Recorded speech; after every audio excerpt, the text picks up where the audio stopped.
Hi, my name is Dan Pergett, sales consultant with MarineMax in Rogers, Minnesota. Today we're looking at a brand new 2019 Harris 220 Solstice. This Solstice has the SL lounger layout, which means you can sit in the back or facing forward. It has a nice guardrail, so you're able to sit in the back while you're underway. This interior is the French gray interior. It's a two-tone interior. As you can see, there's lots of nice stitching, diamond stitching. It's all double stitched. It's a flip-up bolster.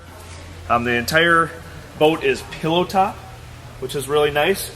You also have flip-down armrests, flip-down cup holders inside the armrests.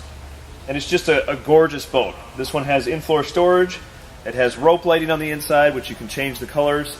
It has lights inside the cup holders, and a brand new dash with a Lawrence and a JL head unit.